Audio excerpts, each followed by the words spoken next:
Hello, everyone. Welcome to the Football Engineer Podcast. I am your host, Jose, and here we have my co-host and friend, Juan Carlos Valladares. Juan Carlos? Hey, Jose, how are you? Good. So, today we started Champions League, which is always fun. So, how did you like it? Woo! The champions. We always need that. Yes, we need that. We need that song in our lives. Do we have the permissions to play that theme here? I don't know. Are you gonna get? We're gonna get. This is gonna get just by that tune that you did. This is gonna get taken down. The YouTube algorithms are apparently incredible at finding those tunes. It was. I love the Champions League, and it was a great day of Champions League soccer, football. It was all around great games, exciting. It's fun to be back in Europe and seeing. It's always fun just to see teams that don't normally play each other. So that was fun. Yes. So maybe later in the next few weeks, we're going to talk a bit more about Champions League. But for now, I just want to clarify a bit, maybe because I didn't do it that well last week, just clarify the podcast format. So we're going to have now basically a new section for the first 10 to 15 minutes. And then we are going to talk about 3 to 4 teams in Europe and what tactical problems they are facing. Again, we are aiming this podcast to be about an hour long, and we hope you have a lot of fun with that. So first, we would like to start with the news section, in which basically both Juan Carlos and I choose our favorite 1 or 2 news items of the week, and we discuss them. Again, it doesn't have to be anything particularly tactical. It's just anything football related. So let's start with Juan Carlos. What is your news of the week? So all the way from America, we got Zlatan scoring his 500th career goal, and it was a great goal. I don't know if you saw it, but he karate kicks it, and like he's, I don't know, some sort of Hollywood ninja actor. I don't know what he does. But does he have an actual black belt on something? Because that looked right. I think he does. I think he does. Yes. Right. I remember that fight with Oguchinho. But more to talk about his career, I think, and how great it has been, and how maybe we criticize it a bit all over his European lack of goals, or maybe how some of the teams after he left, they won Champions Leagues. But I want to talk a bit about his Inter stay. I thought it was with under Mancini. I thought he was great during those years. He won Serie A. He was the best player in Serie A for a couple of years. Even in the time of Kaká playing there, he was the best player in the league, winning it year after year. And I feel that he's if he hadn't had Messi and Ronaldo in this era, he probably is the iconic player of this times.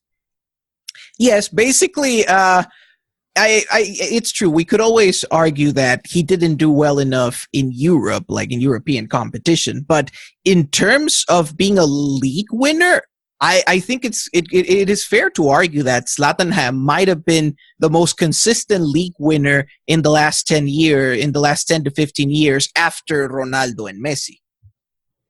Yeah, it's and his talent is something very unique.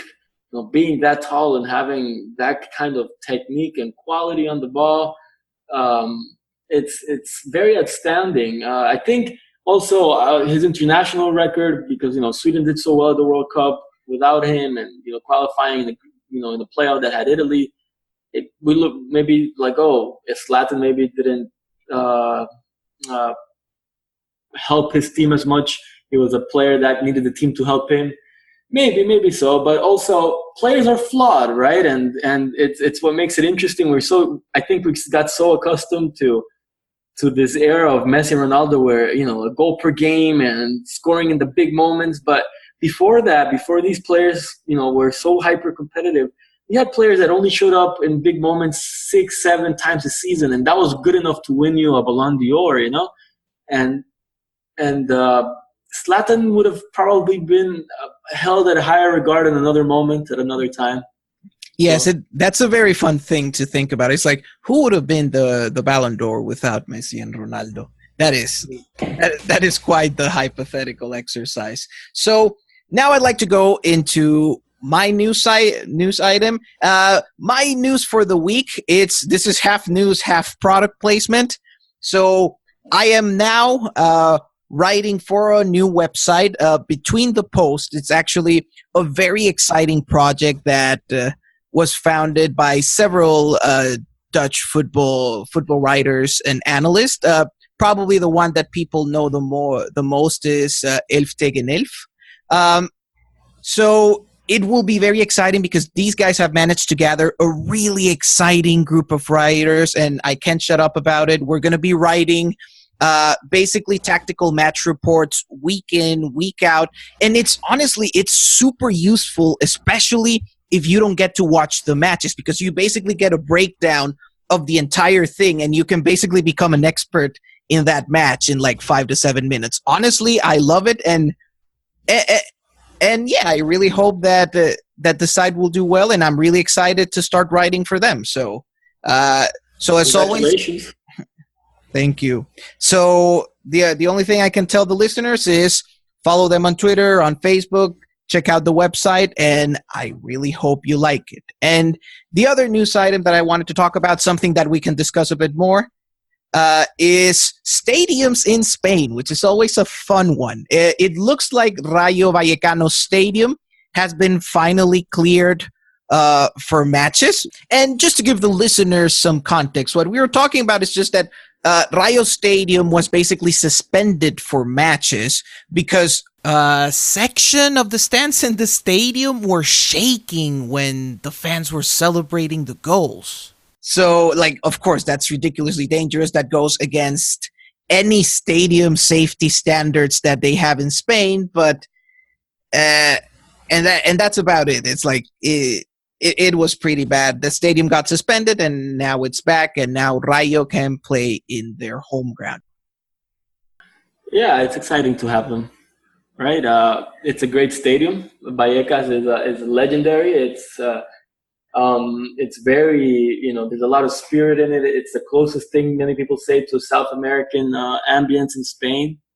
A lot of support for their team, and it's just good to have them back. It's outstanding that in Spain, in a league in Western Europe, we'd have issues like the one that Rayo just had. It's a bit embarrassing. I think it goes back to saying that La Liga is a very disorganized league in general. There's a lot of things that are yet to be, adequately applied there compared to, say, maybe American sports leagues or even the Premier League. Mm-hmm.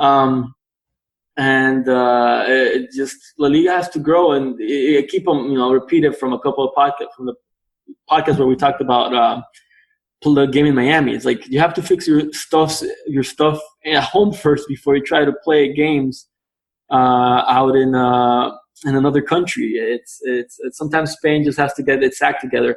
Yeah, you have the best quality football, maybe, in my opinion, around the world, but outside of the field, it's a mess sometimes.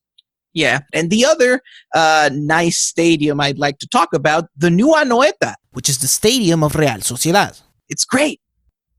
Right, I'm excited for it. You see those old videos of Atocha, right? Of when La Real was winning those La Ligas in the early 80s. By the way, an underrated team, those early 80s, Real Sociedad. Also, they weren't as represented in the Spanish national team as they should have been. But that's a whole other podcast. Yes. Great to have the La Real's fans close to the pitch. I will say that once the stadium gets finished on the left side, the stadium might be a bit too big for Anoet, for San Sebastián. You mentioned that. I heard it's going to hold 42,000 people, and San Sebastián is the urban area, I think, only has under 200K, so it will be a big stadium for that area. Granted, there's a lot of communities outside that come around, but the biggest team in the area is Athletic, so I don't know how much they can really be able to fill up that stadium once it's completed. But it's still just nice to get rid of running tracks. They are the bane of our existence, for enjoyment, particularly when you go to the stadium. So yeah, it's good for La Liga to have a nicer, better stadium Yes, and it's great for Real Sociedad and great for San Sebastian. I actually had the luck of being in San Sebastian something like 5 years ago. It's probably one of, like, if I had to choose a place like I would live in Spain, it's probably there. It's beautiful. The Basque Country is beautiful. They have great beaches, and they have good football. So it would be a lovely place to be in. And now it's time to talk about teams and tactical problems. Time to talk this time about Manchester City.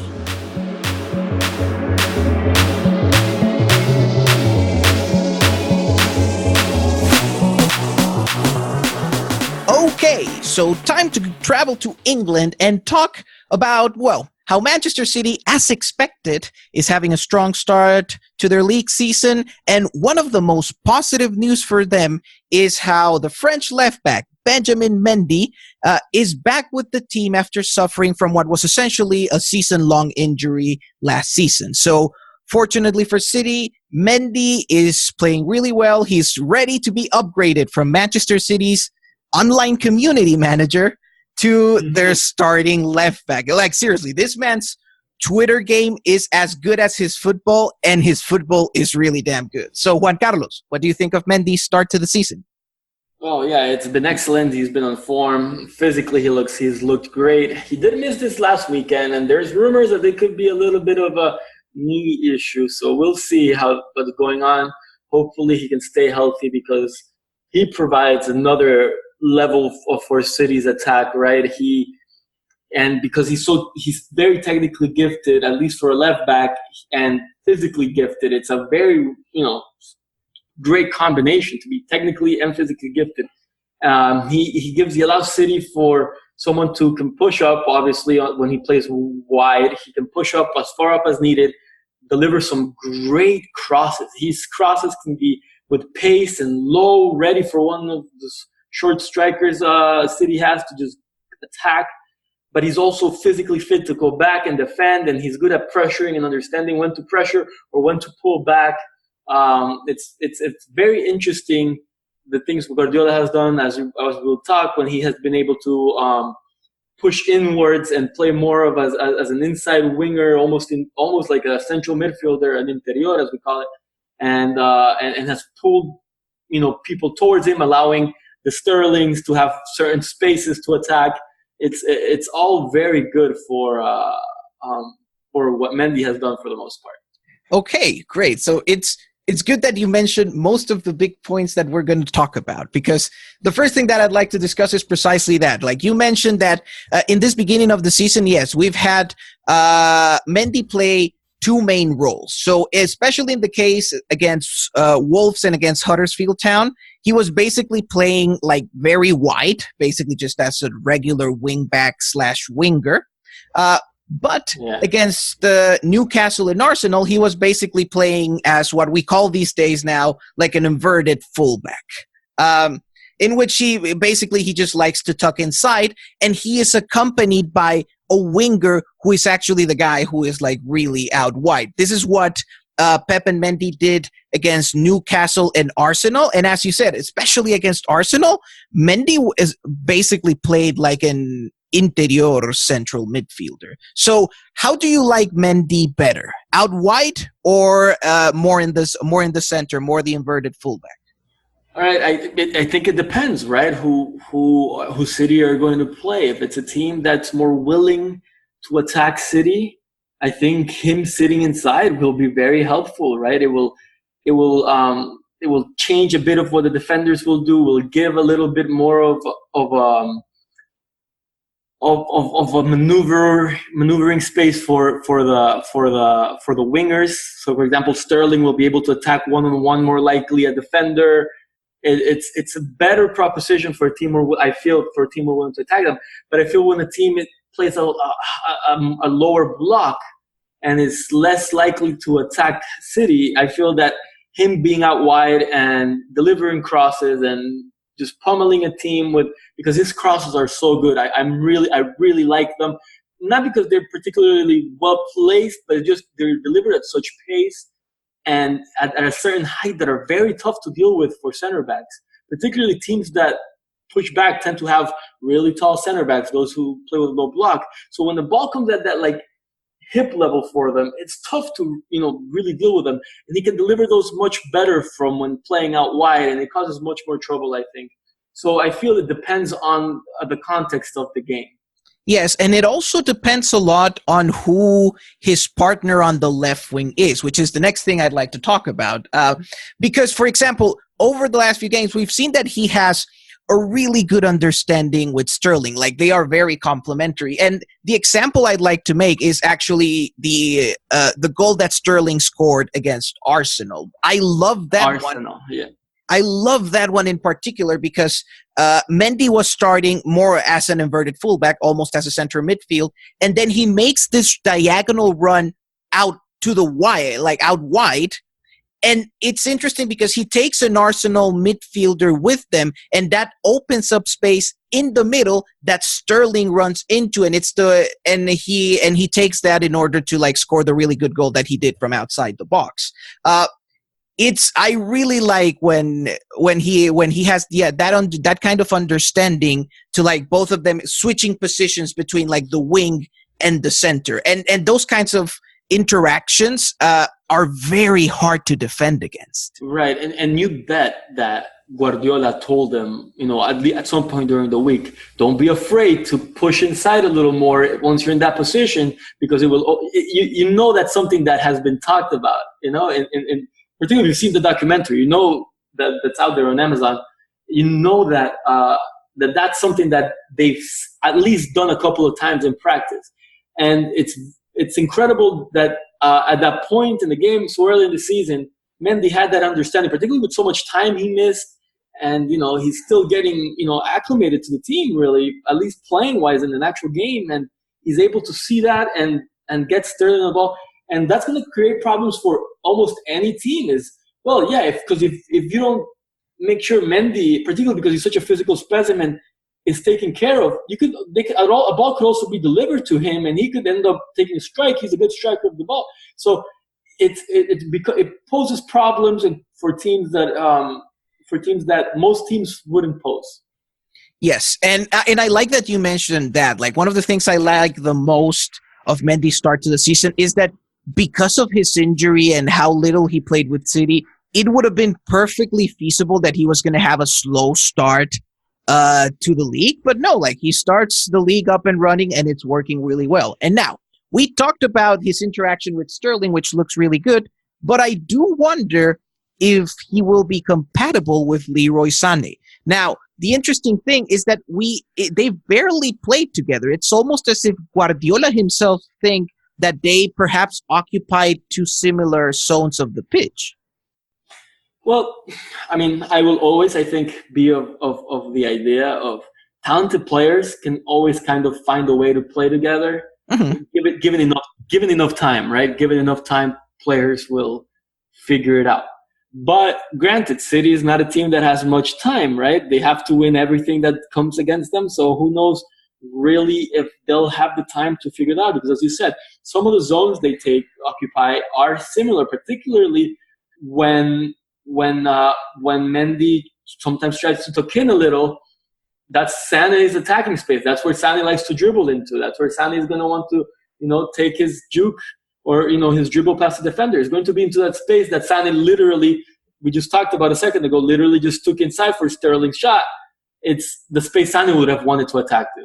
And so it's and even out wide too. Also, it's Sané sometimes, in particular when City want to be quick, and if Mendy's playing going wide and attacking attacking the opposition's fullback, Sané also likes to attack the opposition fullback in those kind of spaces.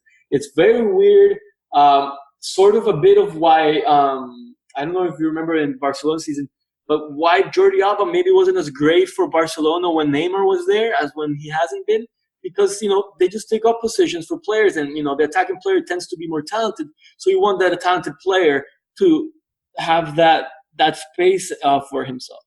Yes, and one of the things that I think affects this a lot is that Sané is more of a natural winger in that position. So for example, in that case, going back to the example against Arsenal, it was very natural for Mendy to do the diagonal run wide and Sterling to cut inside and shoot. Right. But that's probably not what would happen with the case of Sané. He wouldn't cut inside and shoot, but would actually, I don't know, would stay on the wing. So it's a bit hard there, the spatial distribution. Now, if there's one particular scenario where I would like to see this, is that these days where rivals are playing so deep against City with like these 5-4-1s that are like super compact and super deep, Guardiola is developing like this solution of an almost 3-5-2, which almost, when attacking, almost looks like a 3-3-4. Basically, it's like two strikers, two wingers. And in that case, I could see something working with like Mendy being like doing his more inside role and Sané doing the more outside role. Maybe that could work. And again, it would be interesting to see what would happen there, especially against parked buses. But in general, I have my doubts. In terms of occupation of space between both players, I have my doubts. Yeah, I mean, I'll go back to the point. It's just, I think over time, talented players figure it out. It's just, City don't have much time. That's I think the conclusion for me with that one. That's a very good point. And talking about a team that also doesn't have much time, it's time to talk about Valencia.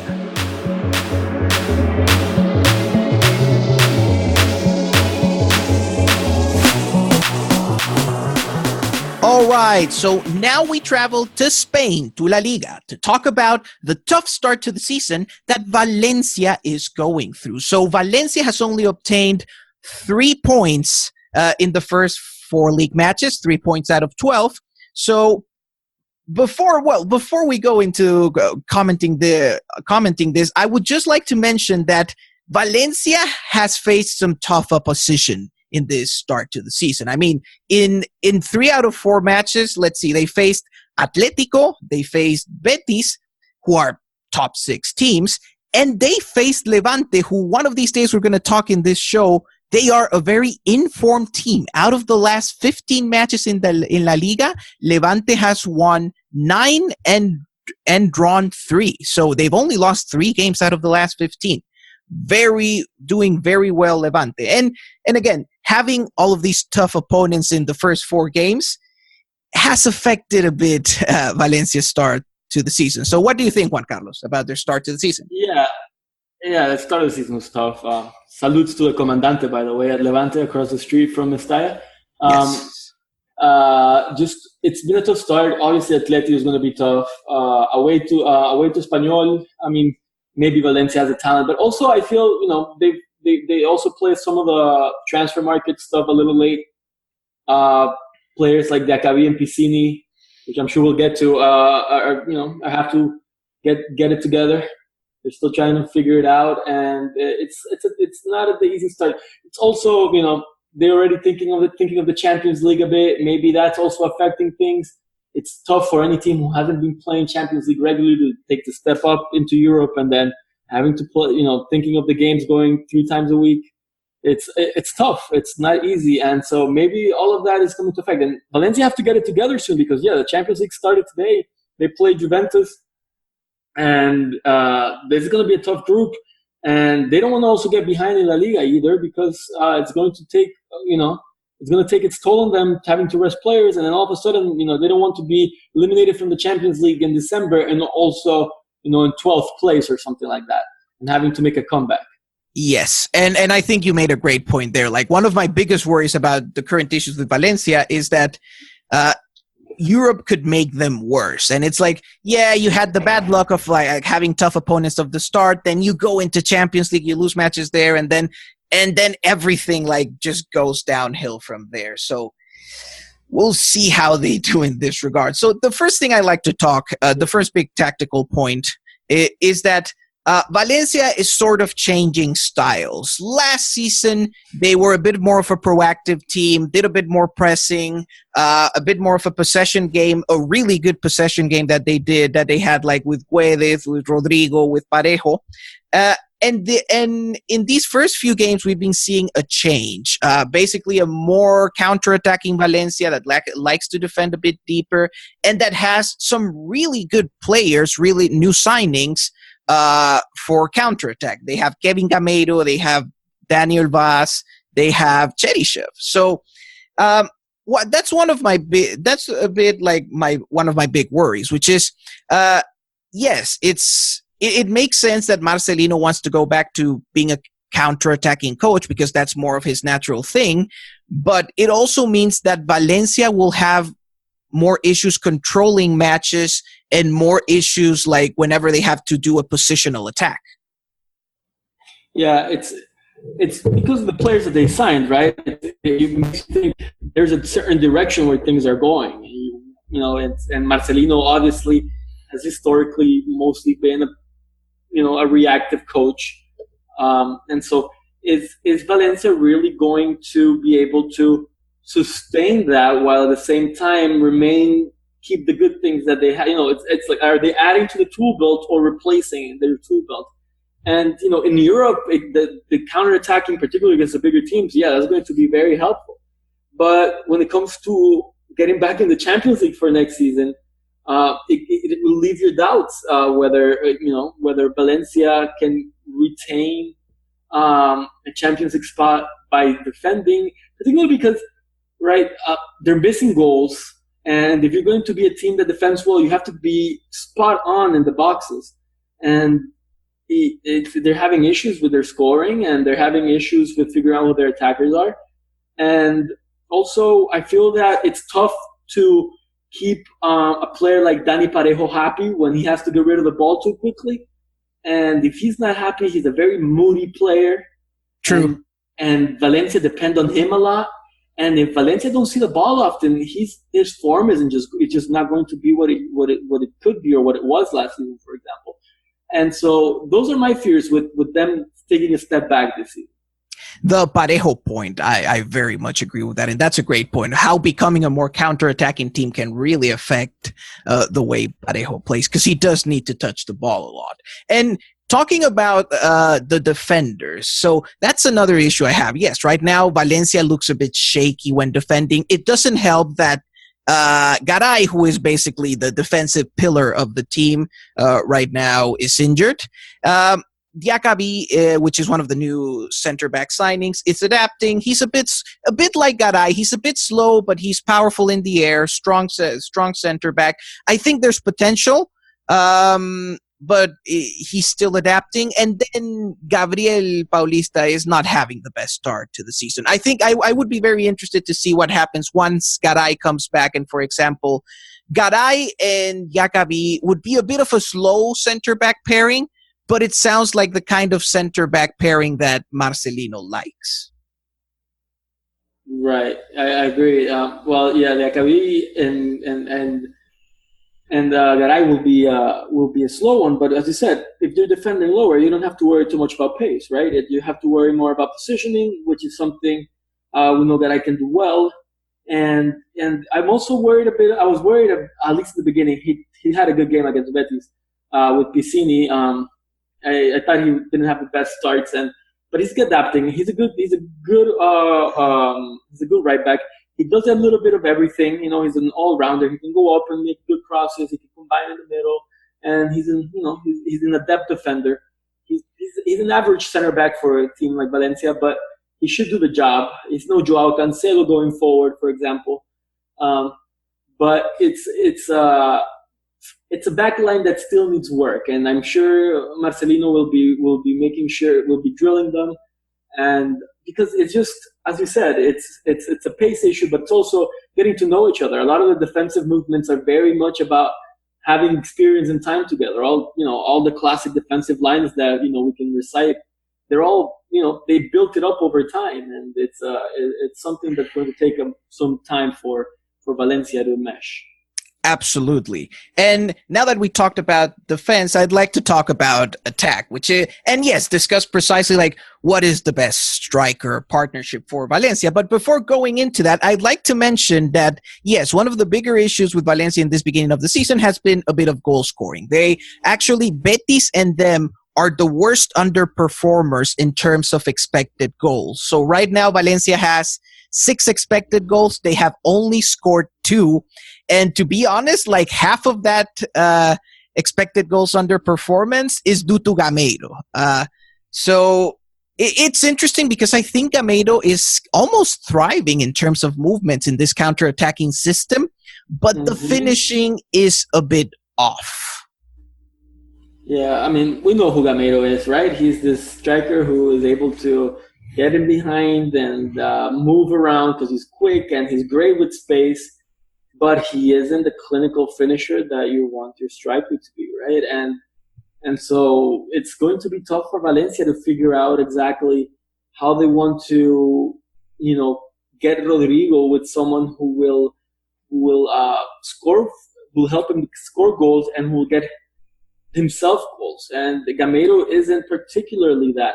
But Gameiro does bring in this the paciness and puts the defenders of the opposition, he makes them scared because he gets in clean against goalkeepers very often, unlike many other strikers. Because his movement is so good, because he relishes that space. He's able to get that separation between him and the defender so easily. So it's a balancing act that Marcelino has there, and I'm really interested to figure out how he solves it. Yes, and like it's a bit of a shame that Gameiro, and this is he had really good days in Sevilla, but then he went to Atletico. Finishing was a bit more of a problem. It's a bit of a shame because this man is amazing at running into space. It's everything, like the long runs, but my favorite ones are like these micro runs into space that he makes, like with very little space, and he beats defenders like in a distance of like 5 meters. It's really great, but yeah, he has to finish those. And now the other thing that I wanted to talk about is that I'm a bit worried about the compatibility of Valencia strikers, because I am sure Rodrigo can go with anyone. Like Rodrigo can play with anyone, but the rest of them, Gameiro, Batshuayi, who hasn't played too much in these past few games, and Santi Mina, they sound to me like strikers who like a lot going into space, and all of them go well with Rodrigo, but are they really compatible with each other? I mean, I think, but for example, one of the things I think Valencia need and will help Rodrigo, for example, with Rodrigo, yeah, as you said, he's a great player and he'd probably work fine with anyone, but he's more helped by having this classic striker that is fighting the center backs for him. Someone who's going in to take the battle, someone who's going to, get a distraction, make a distraction from the center backs and fight the physical fight for him. So Rodrigo can get into space, so Rodrigo can take the shot. And out of the three the 3 options that are out there, I think Batshuayi can probably do that better than Mina and Gameiro. But Batshuayi probably provides, he's good at receiving the back to his goal, but he's not good at in smaller spaces. He's not good at turning the game around on his own. And something that maybe Mina and Gameiro can do, they're able to turn around the defenders because they're a bit pacier, more agile. Not pacier, but more agile. They can do that better. And so it's a bit of like, if it's going to be a 4-4-2 and it's going to be 2 strikers, I think Batshuayi will help Rodrigo be better, but I also feel he will hinder the spacing and the speed of the counters. Yes, and again, this is a very conscious decision made by Marcelino. I mean, they let Sasa go, who was honestly exactly the kind of like traditional center forward that you were talking about that goes really well with Rodrigo. His partnership with Rodrigo last season was great, worked really well. And yes, yeah. Gameiro and Mina are more productive strikers than Sasa, but I do have doubts of how well they go with Rodrigo. But again, it's a conscious choice made by Marcelino. He wants his team to be more counterattacking, and he'll have to make that work out. And yes, I have actually a lot of trust in Batshuayi because he's the more complete of the strikers there along with Rodrigo. Yeah. It sounds like the best possible, like theoretically speaking, it sounds like the most talented striking pair that Valencia could have, Batshuayi and Rodrigo. So we'll see. We'll see how Valencia deals with that. We'll see. And Guedes is back. So. And Guedes is back, but that's a more defined thing. We know that Guedes goes to the left, and that's going to be his position, and it'll be very interesting to see how he works in this more counterattacking system. Although, honestly, Guedes and counterattack, that's not a problem. That should not be an issue. That's what I'm saying. I think Valencia have better days ahead of him. Yes, and the XG underperformance is the best example of that. It's like, statistically speaking, this has to go back to the mean. So they're going to those goals are going to come. So another team that is having issues scoring goals, precisely, is Real Betis.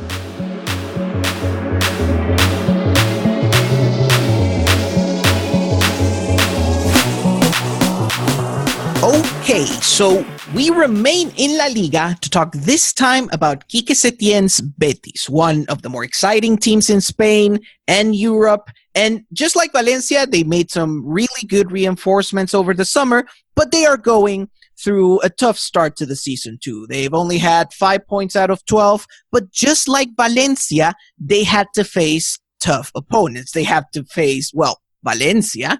They did the derby against Sevilla, and once again, they had to face Levante. So what do you think about Betis' start to the season, Juan Carlos?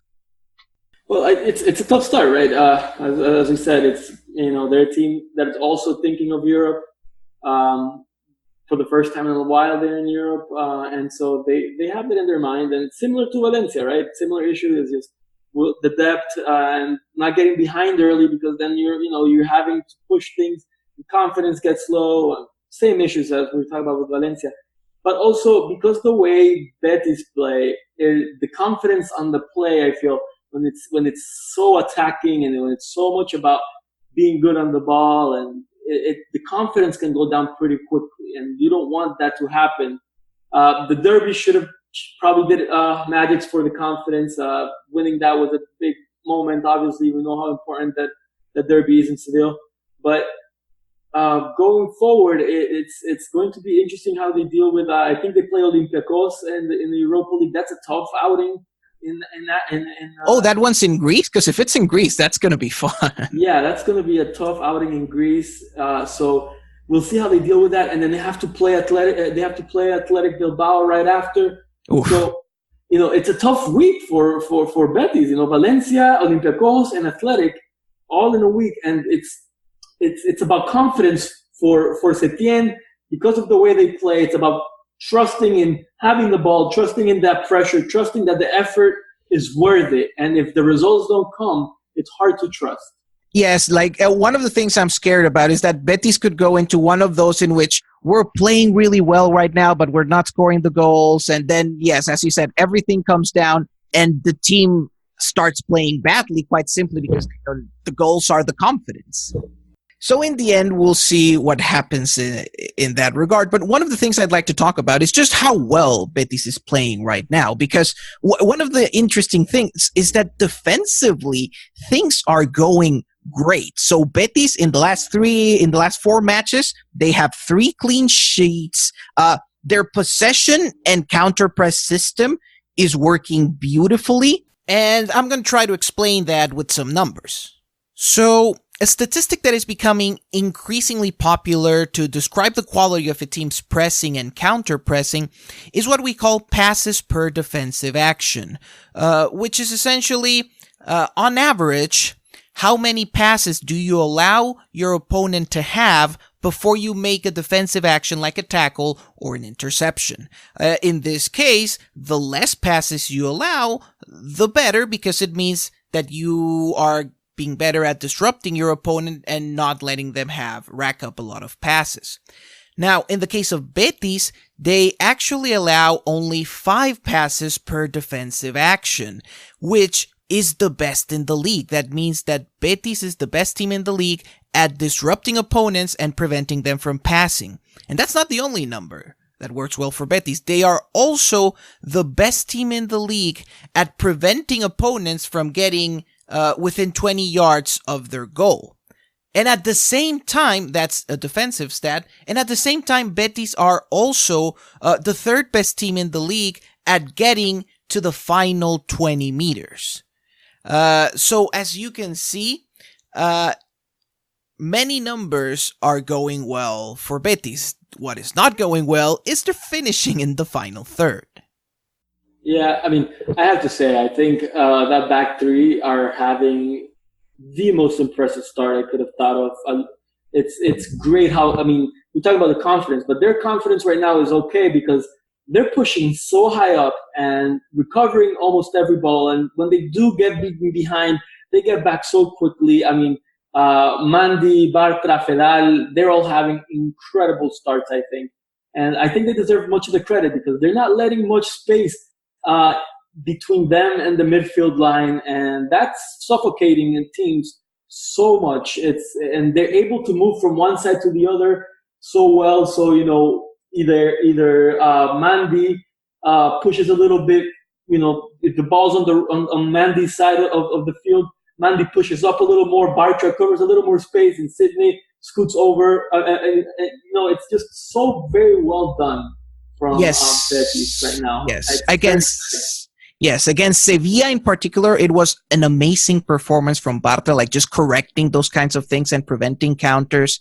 Of course, against Sevilla, for example, Bartra had a bit of trouble like winning the aerial duels against Silva. But again, it's like Andres Silva is like, that's his specialty.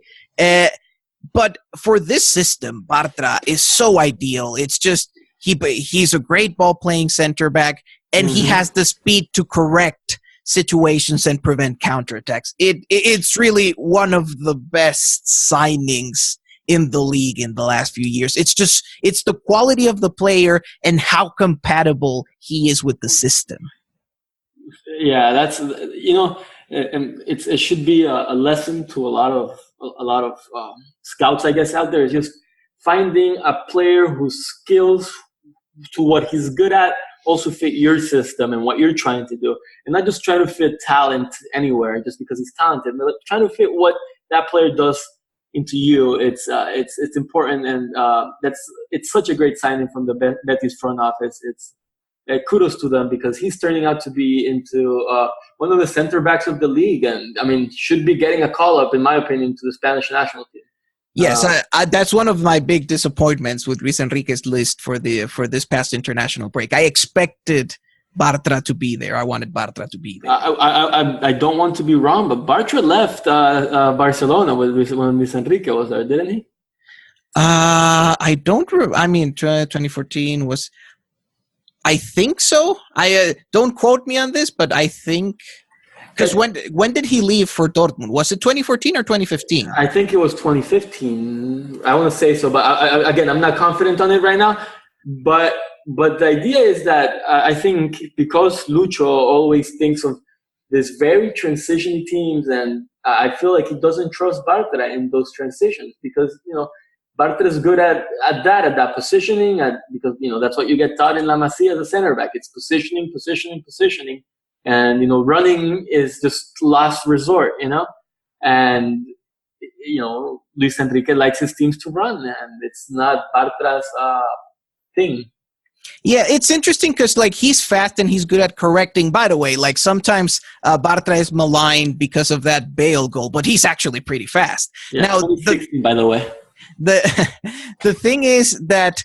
yes, I think he's particularly good at like correcting situations and preventing counterattacks. But yes, in a kind of game that's like a lot of come and go, a lot of running, a lot of like, very direct, he can struggle. In those situations, he can struggle a bit more. So I can see why Luis Enrique could be worse. But that was one of Bartra's issues at Dortmund, right? Dortmund were struggling to, you know, they want to be a team who kept possession, but they struggled to keep possession for a while. And that was one of the things that really, you know, amongst, you know, outside of the pitch stuff, that really had made people doubt his stay in Germany. And I'm very glad to see him doing well in Betis.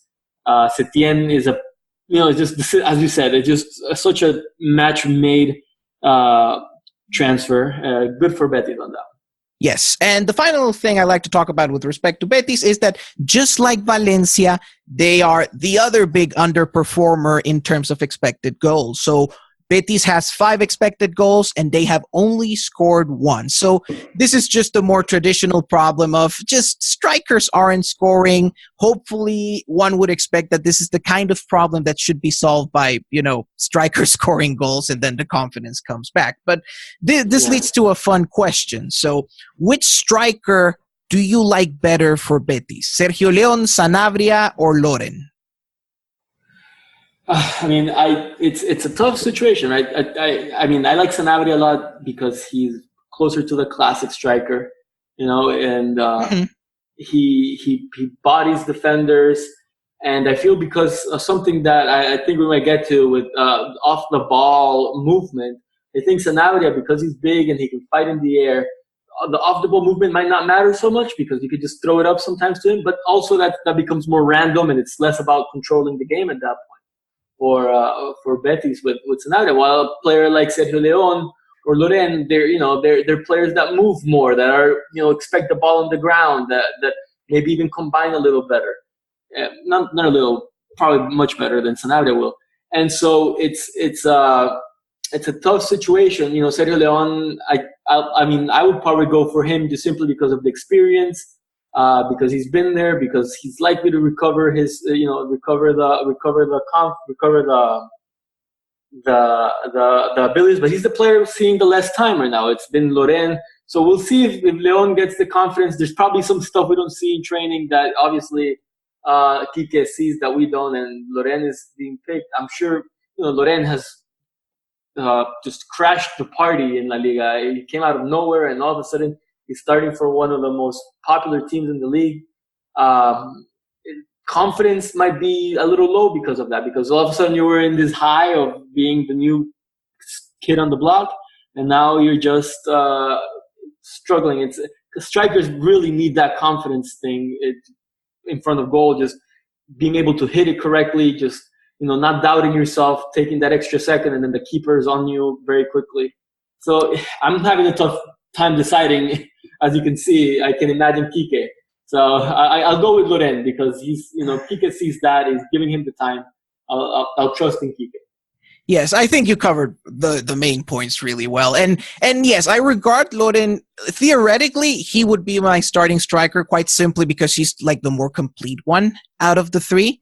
But we'll see how things work. And honestly, it will depend a lot on the rival, which is one of the things I love about those 3. It's like you can vary depending on the needs, depending on what rival you're facing, depending on the moment of the game. Now, finally, I just like to talk about how a lot of that XG underperformance right now has to do with Takashi Inui, who is one of my favorite Betis signings over the summer, but I've always wondered, do you consider him a good finisher?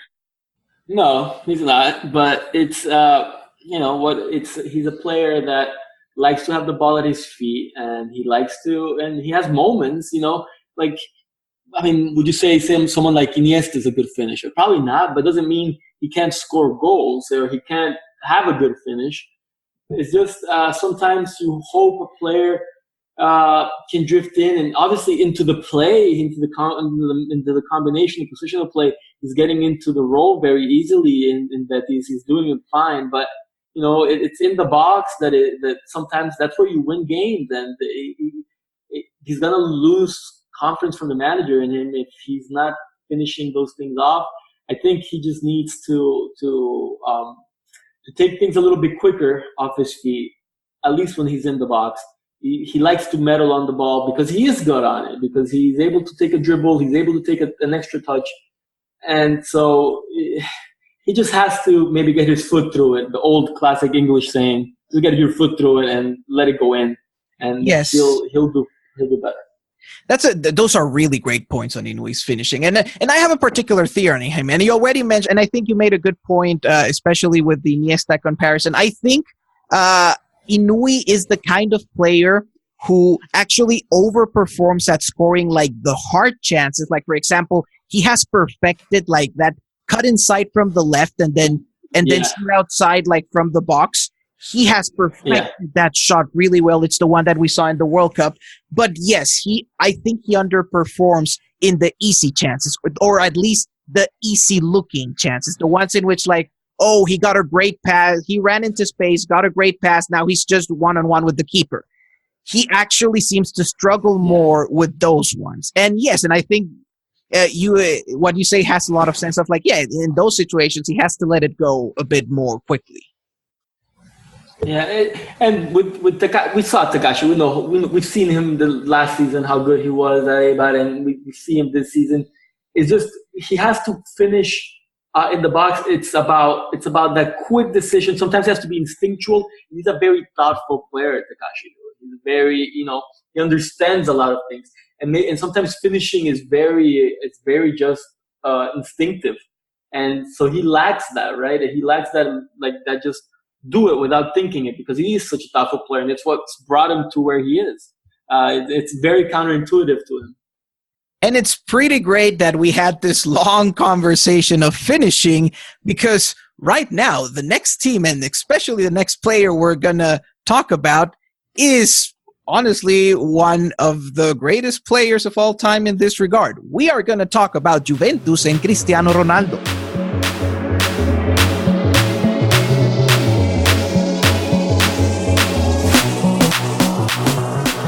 And in our final segment, we go to Italy to talk about Juventus and their monstrous squad. And, well, unlike Valencia and Betis, well, Juventus is dominating Serie A as expected. They're having a perfect start to the season, 4 wins in 4 matches. So right now, the more interesting tactical problem with Juventus is, rather than the league results or how to win the league, is how to build the team around Ronaldo, which will be the key for Juventus to compete in European competitions. So, Juan Carlos, do you think Ronaldo's fit with Juventus, is it an easy fit or is it a tough fit? I mean, how can having probably one of the best 5 players of all time on your team be a tough fit, right? In theory, that should just be put him in there. He's going to make it work. And of course, Cristiano's going to make it work. He is, probably the best finisher ever. He's the most, I don't know if the best finisher, but he's such a great player, right? He's just incredible. I don't want to get into the whole rating thing or who's the best, but he's one of the best finishers of all time. And he has this, we say in Spanish, olfato por gol. He smells the goal. His positioning is incredible, and he takes advantage of his athleticism in the box. But there's a couple of issues with Juve, and it's, he likes playing with a striker with him. He had Benzema, he had, he's good. He's doing better with Mandzukic with him. And that puts off, what we'll talk about later with Dybala. It's the issues. How to get Cristiano to fit in with all these pieces. I feel with Pjanic, Pjanic is going to find him more often than not. And the wider players, Cuadrado, they'll find them. They'll find the crosses. Bernardeschi will definitely see his run cutting in. But it's the play through the middle, right? That's going to be the issue for Juve. Is can you find a way to get Dybala and Cristiano to coexist? Because while they don't take up exactly the same areas, they do influence the same areas, and it will be some ideas there that will have to happen for Juve to be able to get it just right. Yes, and I think it's good to just go into and talk about the Dybala subject right away, because it's quite interesting that they are both players who, honestly, they need a lot of positional freedom to be at their best. And as you say, then playing with both Ronaldo and Dybala makes you run the risk of they both need freedom. They could step into each other's zones, for example. Yeah, and it's a bit of Dybala may be the closest thing a bit positionally to Messi. So just think about if you ever want to see Cristiano and Messi play together, this might be. But also the difference is the Dybala is maybe not as an unselfish player as Messi. So Dybala likes to go for goal when he gets it. He's not necessarily looking to make the right pass. He's looking to finish a play. and so is Cristiano. And so and they do it from different positions, but then the goal is in a certain place, so they end up influencing the same areas, and it can create a cluster there that is, these players are, Cristiano is not the most combinational player. He's not going to be creating 1-2s in the box, the way certain other players might. He's going to take it and, make either a quick pass into an unrunning player or turn and shoot. And Dybala is similar. He's going to grab the ball near the box and he's going to try to find goal.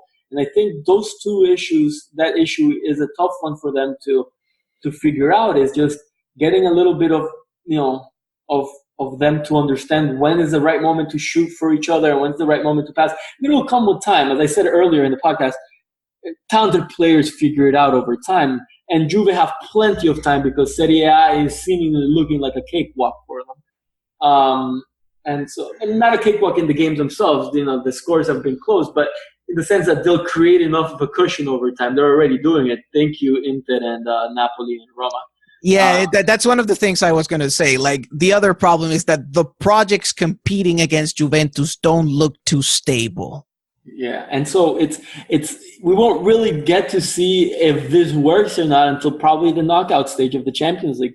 So the answers to these questions might be a few months too far from us, and that's good for Juve though, in the sense that they have time to tinker and have time to imagine things and figure out how to combine and how to best get out the juice out of Ronaldo.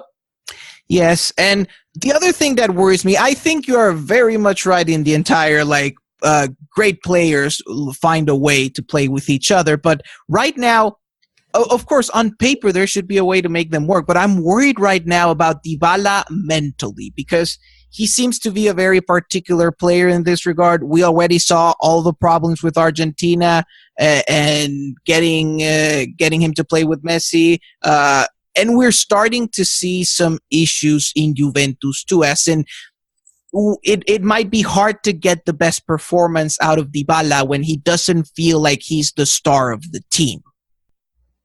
Yeah, it's the whole having to defer, having to, the free kicks he already had a tough time getting them with Pjanic. He's going to see even less of them now with Ronaldo. So that will erode at his at something that's very good of him, because technically that's, last year's Lazio game is just grabbing the ball and forcing the issue and getting a shot up and winning a game.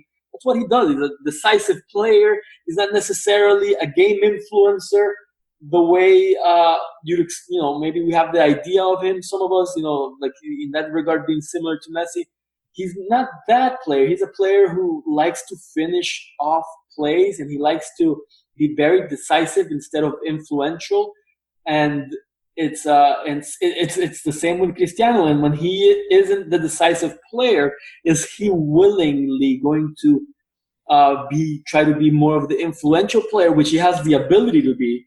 And we'll see. It's a tough ask for a player, obviously, but it's also maybe will show a sign of maturity in him to understand that they have, the Champions League's best player ever in his team, and it's his chance to win some trophies if he's able to adapt to him. Because I think, pecking order wise, it's clearly Dybala who has to adapt to Cristiano, not the other way around. Yes. And so if Dybala is able to figure this out, he can create a name for himself. He can become a better player, because if he's able to get his combinational play in the midfield better and is able to find passes better, because that's something that I've always been a bit critical of him, is his final passes aren't as good as maybe they should be for a player with his quality. He's a great finisher and he's a great small space dribbler, but his final passing is not as good as it could be. And so maybe this is an opportunity for him to improve. Yes, and tactically speaking, one of the things that worries me, like going now away from the mental stuff and going into the tactics board. So one of the things I started to see, especially in this last game against Sassuolo, nominally speaking, Juventus played like a bit of a 4-3-3 with Ronaldo, Mandzukic, and Dybala, but many times it looked more like a diamond, like a 4-3-1-2 with Dybala more in the middle, and it makes sense in terms of spatial distribution. It makes a lot of sense. One of the things that also helps in terms of spatial distribution between Ronaldo and Dybala is that Dybala drifts more to the right, Ronaldo drifts more to the left. But what worries me is that when you have a midfield diamond, I've watched enough Real Madrid matches in a midfield diamond to know the issues. You become a bit of a narrow team. Yeah. All of Mandzukic, of Ronaldo, and Dybala, all of them want to be in the center.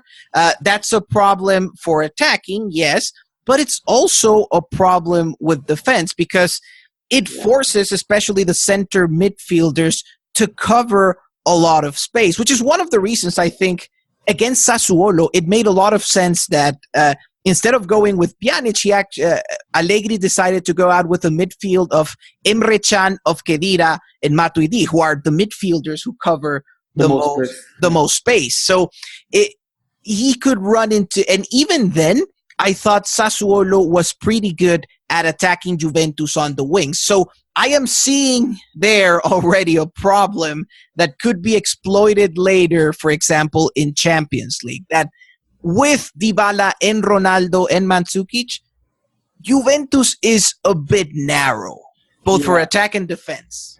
And it's narrow and it's slow too, both defensively and defensively. We talked about it on our own chat, but it's why it's important why Douglas Costa spitting not being part of it is going to be important for Juve, because he's the wide player.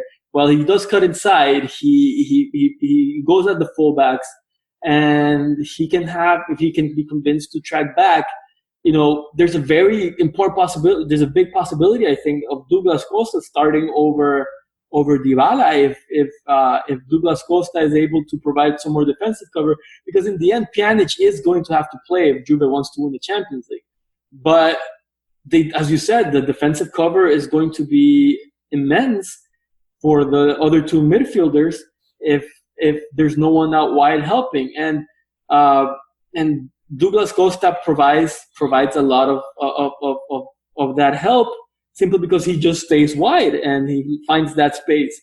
And so hopefully I think Dybala is able to figure it out offensively in a way that keeps him in, because if he doesn't figure it out, I think Douglas Costa might end up being the starter, simply because it creates a better balance for Juventus. Yes, and I like that you mentioned the issue of speed, because again, against Sassuolo, we also saw that sometimes Sassuolo had a very aggressive positioning for pressing, for counter-pressing, and because Mandzukic, Ronaldo, and Dybala are a bit of a slow front three, they couldn't punish that press on the counter as well as they wanted to, because again, Ronaldo has gotten slower with age. I saw several opportunities there where Ronaldo was basically in an open field against in a counterattack situation against Sassuolo, and he can't make a difference in those situations the way he did 5-10 years ago.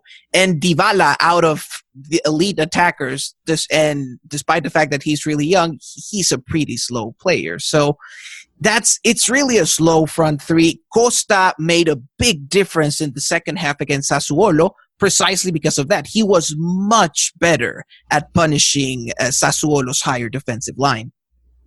And it's going to be interesting how that develops over the season. I could see, you can see many different things. With Bernardeschi, with Cuadrado, see what really sticks on that right side. Maybe a 4-4-2 of some sort, that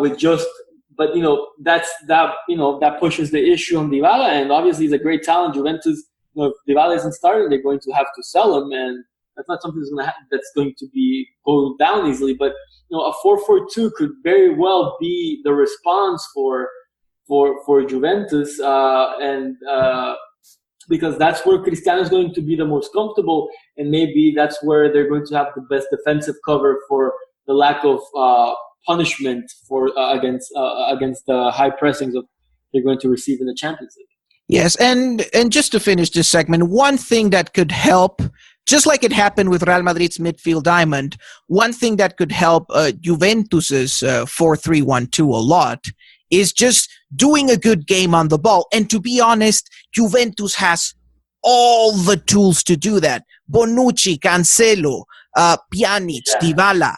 They have everything they need to create like possessions high up the field and to lose the ball in places where even if they are not such a wide, even if they were not too wide, if they lose the ball, say 70, 80 meters away from their goal, the opponent is going to struggle. So especially with that narrow formation, Juventus is going to have to be really good on the ball, and I think they have all the tools to do it. Well, it's just Allegri. That's not his thing, though. You know, that's he likes to make sure the defenders get back before anything else. He likes to make sure his pressing is very conservative when he does it, and so it's a tough thing to ask of Allegri. I think when he knows that on the counter, if he's going to be able to find good stuff if he just takes back a step. I think.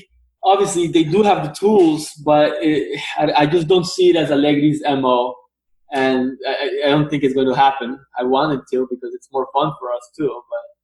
But So I think as a conclusion, I wouldn't say Ronaldo's fit with Juventus is a tough one in the sense that he will deliver, right? But we'll have to see how that affects the rest of Juventus's structure. That will be the interesting problem, and it's the key problem. Like if they figure that out, Champions League is going to be very, very close for them. And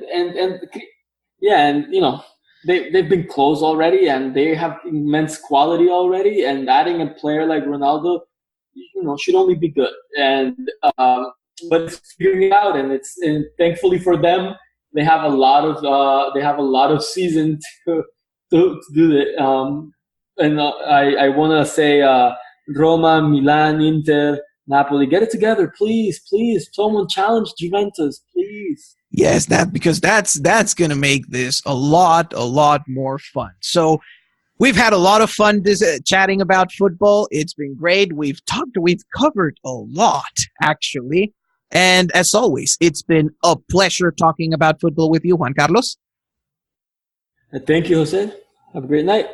Yes. So to everyone, as always, follow on Twitter, follow on Quora. Now follow Between the Posts, and of course follow the YouTube channel, The Football Engineer. As always, we are going to be back next week talking about football. Thank you very much for listening to another episode of the Football Engineer podcast, and we'll see you later then. So see you, Juan Carlos. See you.